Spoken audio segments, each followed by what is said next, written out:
안녕하세요. 케이진입니다. 여러분은 서울에 얼마나 많은 사람들이 살고 있는지 알고 계시나요? 한국의 인구는 약 5천만 명, 그중 900만 명 이상이 서울에 거주하고 있고요. 서울과 경기, 인천까지 모두 포함한 수도권에는 한국 인구의 절반 이상이 생활하고 있습니다. 사실 서울은 우리나라 전체 면적에서 아주 작은 부분입니다. 그런데 이렇게 많은 사람들이 서울에서 살아가고 있는 거죠. 그러다 보니 서울은 항상 바쁘고 복잡합니다.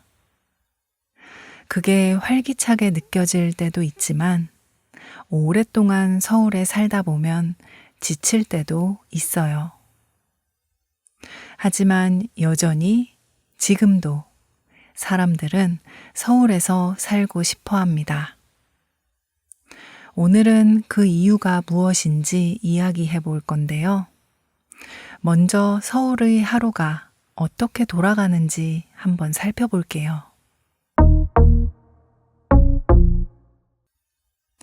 아직 해가 완전히 뜨지 않은 이른 아침. 하지만 지하철역 앞에는 이미 많은 사람들이 걸어가고 있습니다. 손에는 아이스 아메리카노를 들고 있는 사람도 많고요.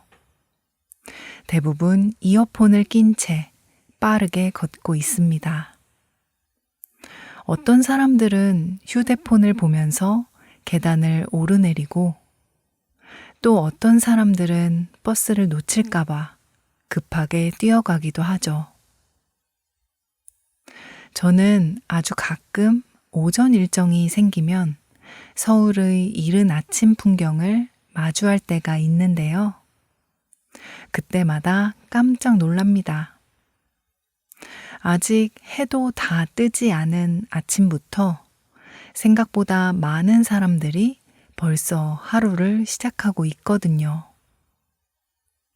아침 6시도 안 됐지만 이미 서울은 깨어 있습니다. 지하철 문이 열리면 사람들이 조용히 타고 내리고요. 누가 먼저 말하지 않아도 익숙하게 줄을 섭니다.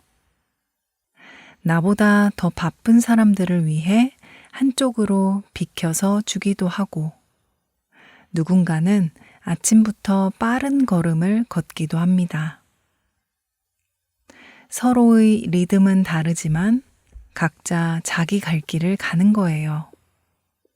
그 모습이 마치 거대한 하나의 시계처럼 느껴지기도 합니다. 출근 시간이 지나면 어떨까요? 이번에는 또 다른 풍경을 만날 수 있는데요. 카페에는 노트북을 펴는 사람들이 보이기 시작합니다. 근처 공원에는 산책을 하는 사람들도 점점 늘어나요. 유모차를 밀며 아이와 산책하는 부모도 있고 서울을 관광하는 사람들도 하나둘 보이기 시작하죠. 그런 사람들의 모습을 볼 때마다 저는 마음이 굉장히 편안해지는 느낌을 받습니다. 뭔가 여유 있어 보이거든요. 하지만 점심시간이 가까워지면 또다시 거리는 바빠집니다. 오전 11시 반이 지나면서부터 식당 앞에는 긴 줄이 생기는데요. 인기가 많은 식당이라면 보통 30분 이상 기다립니다. 그런데 정말 유명한 식당의 경우 재료가 이미 다 떨어져서 영업을 조기 종료하는 경우도 있어요. 그런 곳에 가려면 오픈 시간에 맞춰서 가야 합니다. 한국말로는 오픈런 해야 한다라고 표현하는데요. 오픈하자마자 뛰어가야 된다는 뜻이에요. 그래서 사실상 회사 점심시간에 이런 식당은 가기가 어렵고요. 그게 아니더라도 서울의 회사원들은 기다리지 않고 점심을 먹기가 쉽지 않습니다. 점심시간이 지나고 오후가 되면 그때는 또 다른 활기찬 모습들을 보게 되는데요. 카페에서 회의를 하는 사람들도 꽤 많이 볼 수 있고요. 혼자 책을 읽고 있는 사람도 많아요. 또 친구나 동료와 이야기를 나누는 사람들도 많습니다. 오후에 서울 도심의 카페에 앉아 있으면 비즈니스적인 미팅과 사적인 모임이 뒤섞여서 정말 다양한 사람들의 모습을 볼 수 있어요. 퇴근 시간이 되면 출근 시간의 반대 방향으로 사람들이 움직입니다. 지하철역으로 향하는 사람들, 버스를 기다리는 줄이 정말 길어요. 자차로 퇴근하는 사람들은 아예 일찍 집에 가는 것을 포기한 채 운전을 시작합니다. 내비게이션 화면에는 모든 도로가 빨간색으로 표시되어 있거든요. 서울 안 모든 방향의 차선이 다 밀린다고 생각하면 됩니다. 그런데 이 많은 사람들이 집으로 돌아가고 난 후에도 서울은 조용해지지 않아요. 오히려 또 다른 하루가 시작되는 느낌이 들 때가 있습니다. 친구를 만나고 운동을 하고 학원에 가거나 공연이나 영화를 보러 가기도 하죠. 밤이 되었지만 서울은 여전히 활기가 넘칩니다. 여전히 바쁘고요. 여전히 소란스럽게 느껴집니다. 이런 움직임은 밤 10시가 넘어서도 계속됩니다. 편의점에는 사람들이 있어요. 야식을 사는 사람도 있고 더운 날에는 맥주를 찾는 사람도 많습니다. 또 카페에는 늦은 시간까지 공부하는 사람도 있죠. 요즘처럼 더운 날씨인 경우 밤 10시에 한강에 가면 오히려 낮보다 훨씬 활기찬 느낌이 드는데요. 러닝을 하는 사람도 많고 자전거를 타는 사람도 많습니다. 돗자리를 펴고 수다를 떠는 사람들도 많이 있죠. 이렇게 밤 10시가 넘어도 서울은 아직 잠들지 않습니다. 이른 아침부터 하루가 시작되지만 늦은 밤까지도 하루가 끝나지 않고요. 오히려 24시간 영업하는 식당이나 카페가 많아서 사람들은 시간에 구애받지 않고 하루 24시간을 각자의 방식으로 살 수 있습니다. 그래서일까요? 한국 사람들은 오래전부터 지금까지도 여전히 서울에 살고 싶어 합니다. 그리고 실제로 많은 인구가 서울에 거주하고 있고요.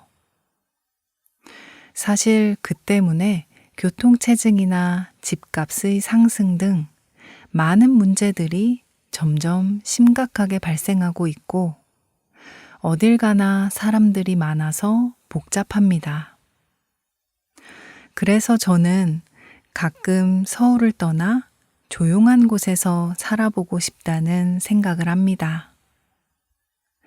차가 막히지 않는 길을 운전하고 사람이 많지 않은 카페에서 커피를 마시는 삶도 분명 매력적일 것이니까요.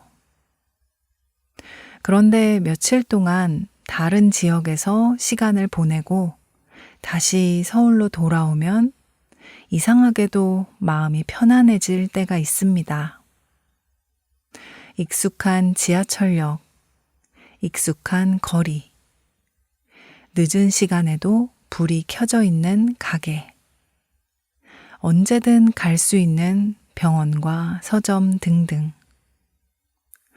복잡하다고 생각했던 모든 것이 어느새 제 일상이 되어 있었던 것이죠. 그렇다면 서울에는 무엇이 있을까요? 무엇을 위해 사람들이 서울을 선택하는 걸까요? 좋은 직장이나 좋은 학교 때문인지, 아니면 우리가 미처 생각하지 못한 다른 이유가 있는 것인지, 지금부터 같이 살펴보도록 하겠습니다. 서울에는 언제나 사람이 많습니다. 아침에도 점심에도 사람이 많고, 밤이 되어도 거리에는 계속 사람들이 있어요. 사람들은 왜 서울을 떠나지 않을까요? 조금 더 정확하게 말하면, 왜 많은 사람들이 서울에서 살고 싶어 할까요? 처음에는 아주 단순하게 생각했습니다. 좋은 회사가 많기 때문이라고 말이죠. 아마 많은 사람들이 가장 먼저 떠올리는 이유도 이것일 것입니다. 실제로 한국의 큰 회사들은 서울이나 수도권에 많이 있어요. 그래서 좋은 일자리를 찾기 위해 자연스럽게 서울로 오게 되죠. 그런데 시간이 지나면서 이런 생각이 들었습니다. 만약 회사가 서울에 사는 큰 이유라면 퇴직한 사람들은 모두 서울을 떠나야 하지 않을까요? 하지만 실제로는 그렇지 않거든요. 오히려 많은 사람들이 계속 서울에 남아 있습니다. 왜냐하면 아주 사소한 일을 해결하는데 서울만큼 편한 곳이 없거든요. 예를 들어 갑자기 읽고 싶은 책이 생겼다고 상상해 보세요. 서울에서는 선택할 수 있는 방법이 정말 많습니다. 집 근처 작은 서점에 갈 수도 있고, 큰 서점에 갈 수도 있습니다. 인터넷으로 주문하면 다음날 받을 수도 있어요. 어떤 책은 당일 배송이 되기도 합니다. 또 도서관을 이용하는 방법도 있죠. 평소에는 너무 당연해서 특별하게 느껴지지 않는데요.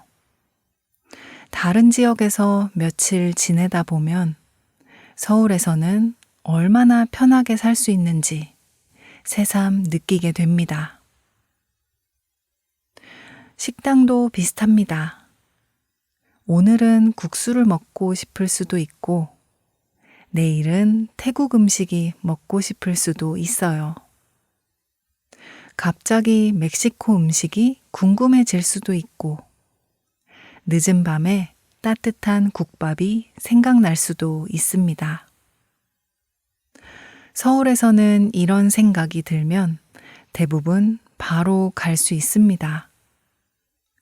조금만 찾아보면 원하는 식당을 쉽게 찾을 수 있기 때문이죠. 이것은 아주 작은 일처럼 보이지만 매일 반복되면 생활의 방식 자체가 많이 달라집니다. 문화생활도 마찬가지입니다. 주말이 되면 사람들은 특별한 계획 없이 집을 나서는 경우가 많아요. 서울 어디를 가도 꽤 흥미로운 하루를 보낼 수 있거든요. 새로운 전시회를 볼 수도 있고, 독립서점에 갈 수도 있고요. 한강을 걸을 수도 있고, 공연이나 영화를 볼 수도 있습니다.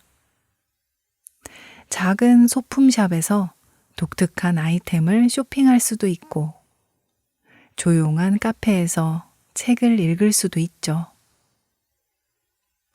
재미있는 것은 미리 계획하지 않아도 된다는 점입니다.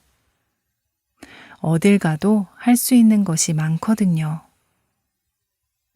이것이 서울에서 생활하는 즐거움 가운데 하나라는 생각이 듭니다.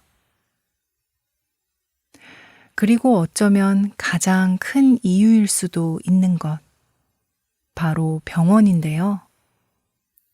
몸이 아프면 집 근처 병원에 언제든 갈 수 있습니다. 서울은 집 근처에 다양한 병원이 많아요. 치과, 내과, 이비인후과, 정형외과, 소아과 등등 조금만 검색하면 걸어서 갈 수 있는 병원이 많습니다. 예약 없이 말이죠.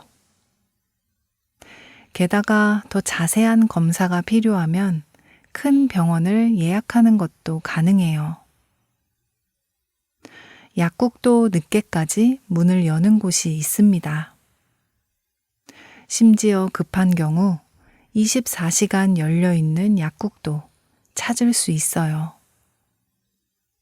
이것이 어쩌면 서울의 가장 큰 장점이라고 할 수 있을 것 같습니다.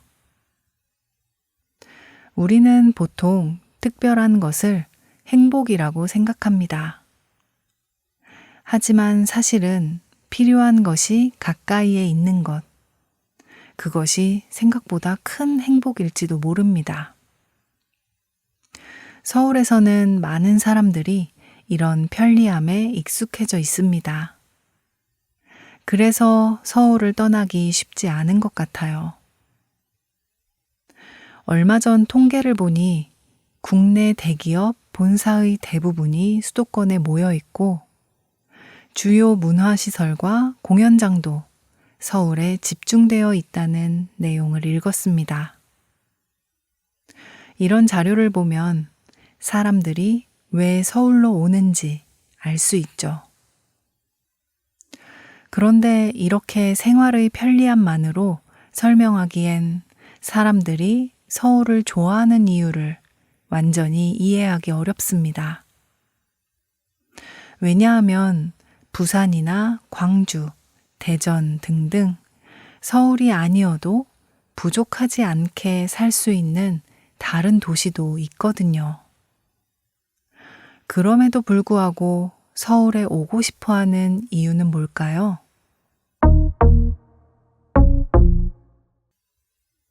바로 사람들에게 가능성을 느끼게 하는 도시라는 점이 아닐까 싶습니다. 여기서 가능성이란 것은 서울에 오면 꼭 성공한다는 뜻이 아닙니다.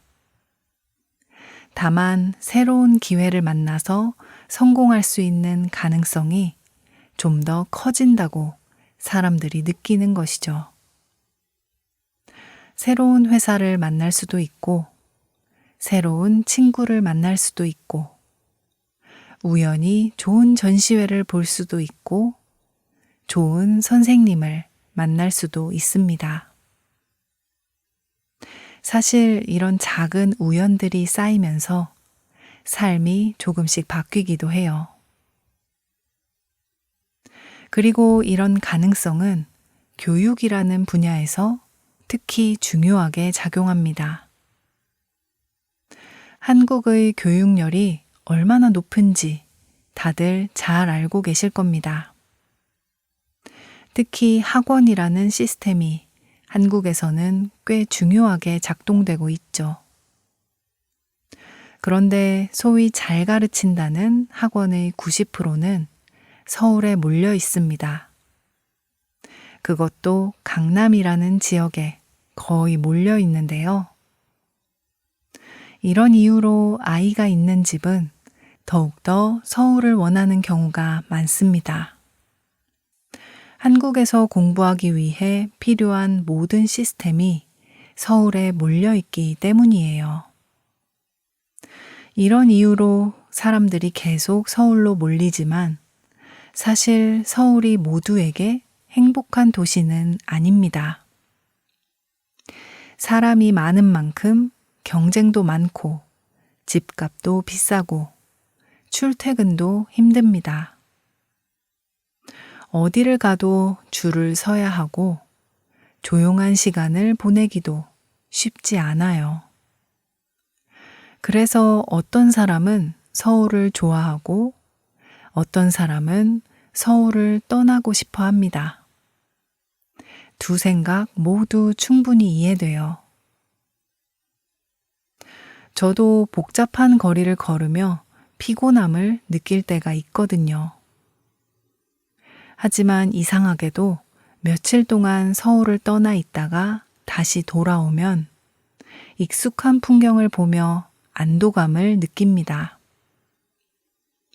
그런데 이게 단순히 눈에 보이는 익숙한 장소라서 그런 게 아니에요.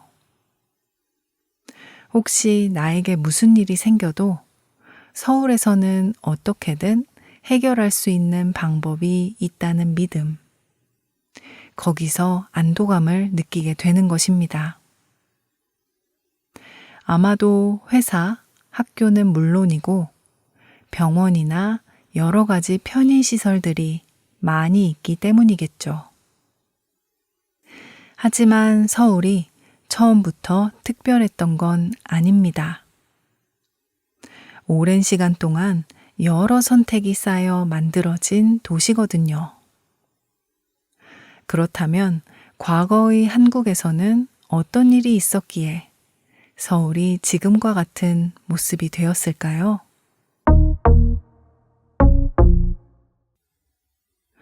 서울에서 생활하다 보면 언제부터 이렇게 큰 도시가 됐을까 가끔 놀랄 때가 있습니다. 높은 빌딩도, 복잡한 지하철도, 끝없이 이어지는 아파트도 처음부터 있었던 건 아니니까요. 저는 어릴 때 서울이 아닌 곳에서 살았는데요. 친척집을 방문하기 위해 가끔 서울에 왔었어요. 그때는 지금처럼 큰 빌딩이나 아파트가 이렇게 많지는 않았던 것 같습니다. 그런데 어느 순간부터 20층이 넘는 아파트가 엄청 생겼고요. 이제는 하나의 작은 도시처럼 느껴질 만큼 큰 아파트 단지를 쉽게 볼 수 있습니다. 사실 지금의 서울은 생각보다 아주 짧은 시간 동안 만들어진 도시입니다. 시간을 조금 거슬러 올라가 볼까요?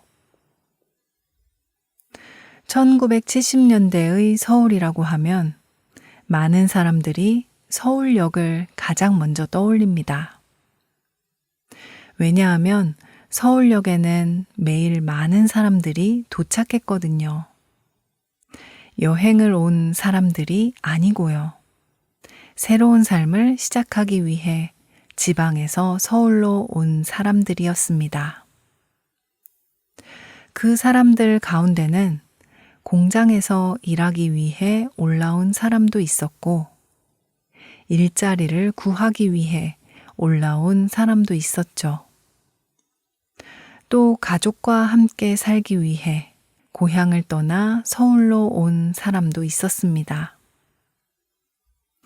대학교에 가기 위해 올라온 사람도 있었고요.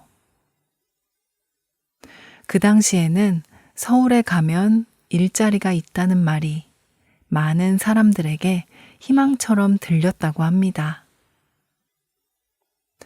물론 서울 생활은 쉽지 않았습니다. 처음부터 좋은 집에서 살 수 있는 사람은 거의 없었죠. 작은 방 하나를 여러 사람이 함께 쓰기도 했고, 화장실과 부엌을 다른 사람들과 같이 사용하는 집도 많았습니다. 저도 어렸을 때 화장실이 집 밖에 있어서 옆집과 공동으로 사용하는 화장실이었어요. 그래서 밤에 화장실에 가고 싶으면 너무 무서워서 엄마를 깨웠던 기억이 납니다. 지금은 거의 보기 어려운 모습이지만 그 당시에는 아주 흔한 일이었죠. 기회가 많은 만큼 사건, 사고도 많은 곳이 바로 서울이었습니다. 사기를 치는 사람도 많아서 돈을 잃는 사람도 많았고, 일을 열심히 해도 제대로 월급을 받지 못하는 경우도 있었어요. 게다가 지금처럼 복지제도가 마련되어 있지 않았기 때문에 열악한 환경에서 일해야 했습니다. 그래도 사람들은 서울에 남았습니다. 고향으로 돌아가기보다 조금 더 버텨보기로 한 것이죠. 왜냐하면 서울에는 희망이 있다고 믿었기 때문입니다.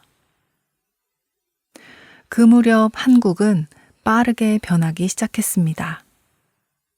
1960년대부터 정부는 공장을 세우고 수출을 늘리고 도로를 만드는데 힘을 쏟았습니다. 이 시기를 한국에서는 한강의 기적이라고 부르기도 하는데요. 짧은 시간 안에 경제가 놀랄 만큼 빠르게 성장했기 때문입니다. 그리고 그 변화의 중심에는 언제나 서울이 있었습니다. 그 시절 서울의 모습을 크게 바꾼 사건이 몇몇 있었는데요. 그 중 하나가 바로 경부고속도로의 개통입니다. 1970년 서울과 부산을 연결하는 경부고속도로가 완성되었습니다. 지금은 너무 당연한 도로지만 그 당시에는 정말 큰 변화였어요. 서울에서 부산까지 가는 시간이 크게 줄었고 사람과 물건이 훨씬 빠르게 이동할 수 있게 되었거든요.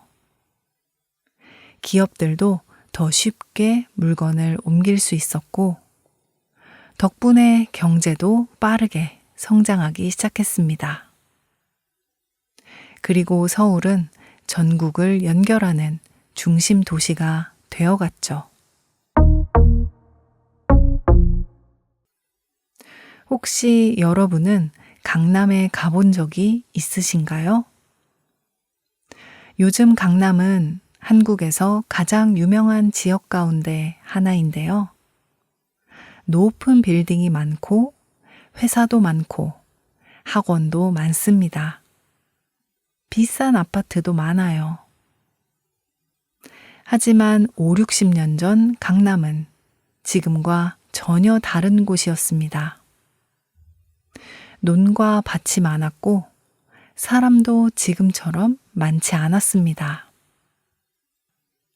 그때의 한강 남쪽, 즉 강남은 서울의 중심이라고 보기 어려울 만큼 아무것도 없었던 지역이었어요. 그런데 서울의 인구가 너무 빠르게 늘어나자 정부는 새로운 도시를 만들기 시작합니다. 그곳이 지금의 강남이에요. 도로를 만들고 학교를 옮기고 아파트를 짓기 시작했습니다. 특히 1976년에는 경기고등학교가 강북에서 강남으로 이전했는데요. 경기고등학교는 당시 아주 유명한 명문 고등학교였어요. 즉, 강북에 있던 명문 학교를 강남으로 옮긴 것인데, 이후 다른 여러 명문 학교들도 잇따라 강남으로 옮겨갔습니다. 이게 어찌 보면 신의 한 수였다고 할 수 있어요. 학교가 옮겨가자 학생들이 따라갔고, 학생들이 늘어나자 학원이 생겼습니다. 사람들이 많이 살기 시작하자 백화점, 병원, 회사들도 하나 둘 들어섰죠. 결국 사람들이 몰리면서 지금의 강남이 만들어지게 됩니다. 지금 우리가 보는 화려한 강남도 수십 년 동안 조금씩 만들어진 결과라고 할 수 있습니다. 1988년 서울 올림픽도 서울을 크게 바꾼 계기였습니다. 올림픽을 준비하면서 도로를 새로 만들고 지하철 노선을 늘리고 공원과 경기장을 만들었거든요. 한강 주변도 많이 정비했습니다. 세계 여러 나라 사람들이 서울을 방문하면서 한국을 처음으로 세계에 보여줄 기회를 얻었기 때문에 최선을 다했죠. 물론 서울을 무리하게 정비하는 과정에서 여러 가지 문제가 생기기도 했었습니다. 그래서 올림픽을 평가할 때 부정적인 의견을 갖고 있는 사람들도 있습니다. 하지만 올림픽이 한국을 알리고 서울을 보여줄 수 있었던 결정적인 계기였다는 사실은 인정하지 않을 수 없어요. 지금 많은 외국인들이 서울에 대해 잘 알고 또 서울을 방문하고 싶어 하는 모습을 보면서 저희 엄마 또래의 어른들은 아직도 매우 신기하게 생각하십니다. 불과 몇십 년 전만 해도 대부분의 외국인이 몰랐던 작은 도시였으니까요. 저는 가끔 이런 생각을 합니다. 서울은 사람들의 선택이 만든 도시라고 말이죠. 누군가는 일자리를 찾아 서울에 왔고, 누군가는 공부를 위해 왔습니다. 누군가는 가족과 함께 더 나은 생활을 꿈꾸며 서울을 선택했어요. 그렇게 한 사람 또 한 사람이 모이면서 지금의 서울이 만들어졌습니다. 서울은 하루아침에 커진 도시가 아닙니다. 수많은 사람들이 조금 더 나은 삶을 기대하며 내린 선택들이 수십 년 동안 쌓인 결과인 것이죠.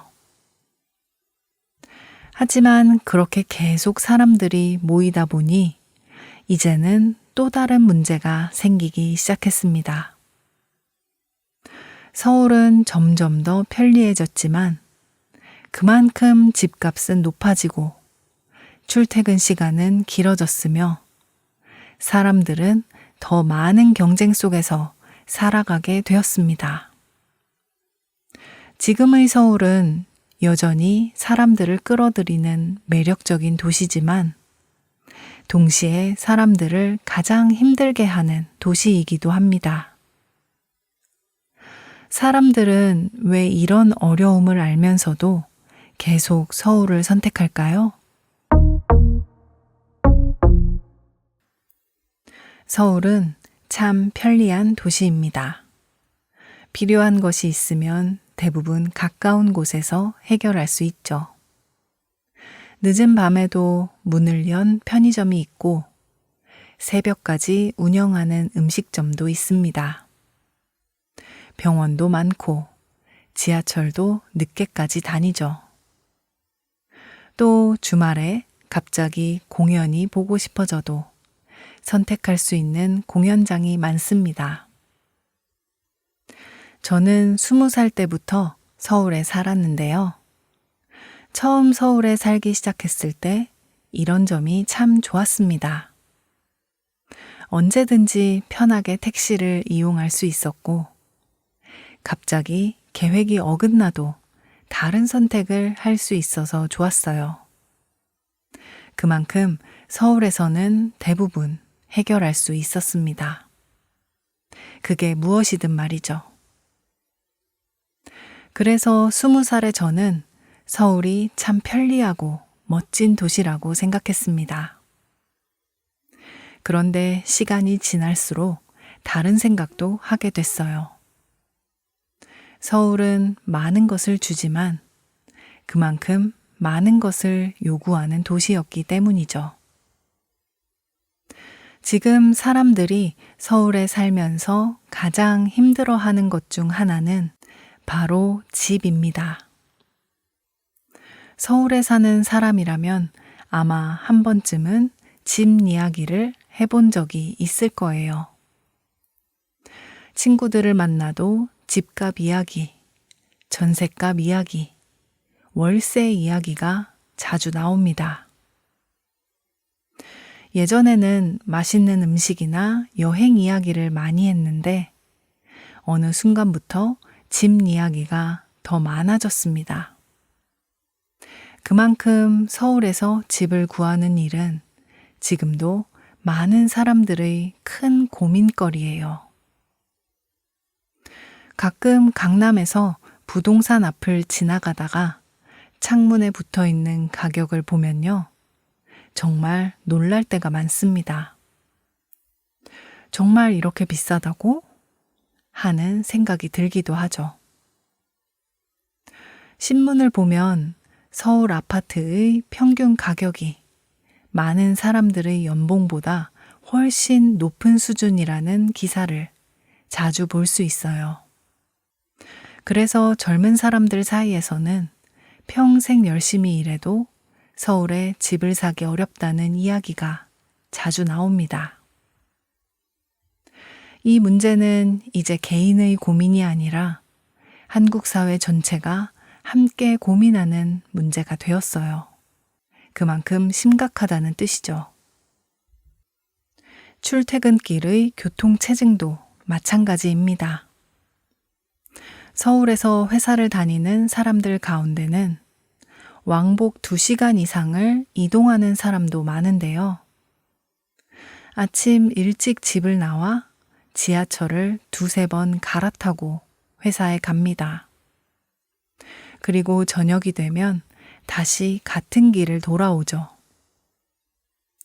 어떤 사람들은 집보다 지하철에서 보내는 시간이 더 길게 느껴진다고 말하기도 합니다. 사실 제 남편도 집에서 회사까지 버스 1번, 지하철 2번을 갈아타고 가는데요. 운전을 하면 1시간 안에 도착하는 거리지만 출퇴근길에 운전하면 2시간 가까이 걸리거든요. 그만큼 교통체증이 장난이 아닙니다. 그래서 좀 힘들게 여러 번 갈아타도 대중교통이 훨씬 빠르고 안정적으로 도착할 수 있습니다. 아마 다른 사람들도 마찬가지겠죠. 그러니 출퇴근길의 지하철에 사람이 얼마나 많은지 상상이 되시나요? 한국 사람들은 그래서 지하철을 지옥철이라고 부르기도 합니다. 그래서일까요? 최근에는 서울을 떠나는 사람들에 대한 이야기도 종종 들립니다. 조금 더 넓은 집에서 살고 싶어서, 조금 더 조용한 곳에서 살고 싶어서, 경기도나 다른 지역으로 이사하는 사람들도 많아지고 있습니다. 실제로 통계를 보면 서울 인구는 예전보다 조금씩 줄어들고 있어요. 하지만 재미있는 것은 서울을 떠난 사람들이 아주 멀리 가는 것은 아니라는 점입니다. 많은 사람들이 경기도로 이사를 가고요. 여전히 서울로 출근합니다. 결국 생활의 중심은 서울인 경우가 많은 것이죠. 이 모습을 보면 서울의 영향력이 얼마나 큰지 다시 느끼게 됩니다. 또 다른 변화 중 하나는 예전보다 재택근무를 하는 사람들이 늘어났다는 것입니다. 특히 코로나 이후 집에서 일하는 회사가 많이 생겼어요. 그때 많은 사람들이 이제는 꼭 서울에 살지 않아도 되는 시대가 올 것이라고 이야기했습니다. 저 역시도 그런 생각을 했어요. 컴퓨터만 있으면 어디서든 일할 수 있으니까 사람들이 지방으로 많이 가지 않을까 생각했는데요. 그런데 몇 년이 지나고 보니 생각보다 큰 변화는 일어나지 않았습니다. 재택근무가 늘어난 것은 사실이지만 많은 회사들이 다시 출근을 시작했고요. 사람들은 여전히 서울을 중심으로 생활하고 있습니다. 이 모습을 보면서 서울이라는 도시가 단순히 회사 때문에 존재하는 곳은 확실히 아니라는 생각이 들죠. 얼마 전 한 뉴스를 읽었는데 청년들이 가장 살고 싶은 지역을 조사한 결과에도 서울과 수도권이 높은 비율을 차지했다고 합니다. 사실 너무나 당연한 결과예요. 기회가 많고 문화생활도 편리하고 교통도 좋기 때문이죠. 하지만 다른 한편으로는 서울에 사람이 더 많아질수록 집은 더 부족해지고 경쟁은 더 심해질 수도 있습니다. 결국 서울이 가진 장점이 서울의 가장 큰 고민이 되기도 하는 것이죠. 참 아이러니합니다. 서울은 앞으로도 대한민국에서 가장 중요한 도시 가운데 하나일 것입니다. 하지만 다른 지방에도 좋은 회사가 있고, 좋은 병원이 있고, 좋은 연구소가 있고, 하고 싶은 일을 하며 살아갈 수 있다면 사람들은 더 다양한 선택을 할 수 있을 것입니다. 그럼 자연스럽게 서울의 복잡함이 조금 해결될 수 있겠죠. 물론 이런 변화는 하루아침에 이루어지지 않습니다. 서울도 지금의 모습이 되기까지 50년이 넘는 시간이 걸렸으니까요. 그러니 지역을 함께 성장시키는 일도 오랜 시간이 필요할 것입니다. 오늘 우리는 서울이 왜 이렇게 많은 사람들을 끌어들이는지 함께 이야기해 봤습니다. 아침부터 밤까지 쉬지 않는 도시, 기회가 많고 편리한 생활을 할 수 있는 도시. 하지만 동시에 집값이 비싸고 출퇴근이 힘들고 경쟁도 치열한 도시. 서울은 여러모로 참 특별한 곳입니다. 가끔 외국 친구들이 저에게 묻습니다. 왜 꼭 서울에서 살아야 하냐고 말이죠. 그럴 때마다 저는 조금 고민하게 됩니다. 예전 같으면 망설이지 않고 서울의 장점을 말했을 것 같아요. 볼거리도 많고 교통도 편리하고 생활하기도 편하다고 말이죠. 하지만 지금은 조금 다릅니다. 서울은 분명 좋은 도시지만 단점도 너무나 명확하기 때문이에요. 요즘 한국에서는 조금씩 변화가 보이기 시작합니다. 예전에는 좋은 직장을 얻으려면 무조건 서울로 와야 한다는 생각이 강했는데요. 하지만 이제는 재택근무를 하는 사람도 늘어났고 온라인으로 일하는 사람도 많아졌습니다. 지역에서 창업하는 사람도 늘고 있죠. 서울이 아닌 다양한 선택이 가능한 시대가 오고 있는 겁니다. 그럼에도 불구하고 아직까지는 서울의 영향력이 훨씬 큽니다.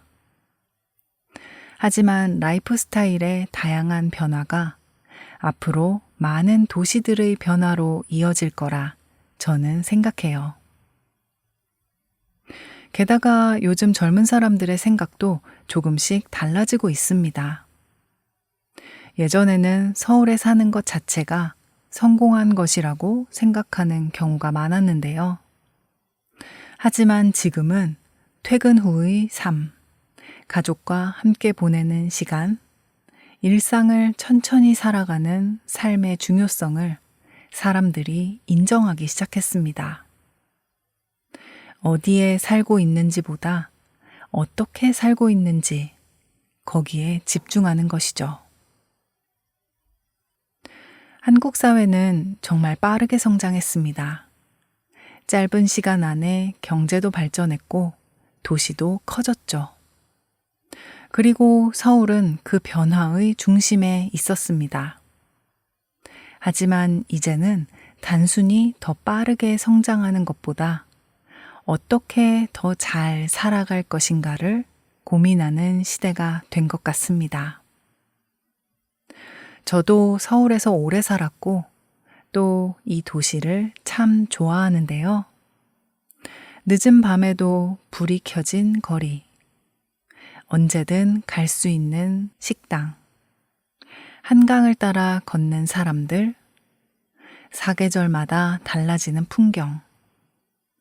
서울에는 멋진 장소도 참 많죠. 하지만 언제나 밀리는 교통체증, 어딜 가도 너무 많은 사람들, 과도한 학구열과 경쟁, 높은 물가 등등 서울에서 사는 것이 숨막힐 때도 가끔 있습니다.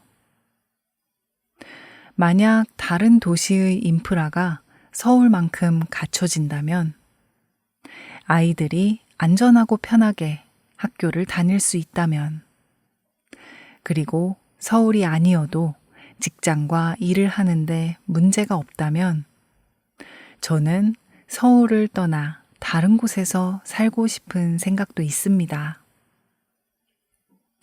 지금은 남편의 직장 때문에 당장 서울을 벗어나기 어렵지만 은퇴 이후 혹은 아이가 다 자라고 나면 서울이 아닌 곳에서 한적하게 살아보고 싶은 마음이 있거든요.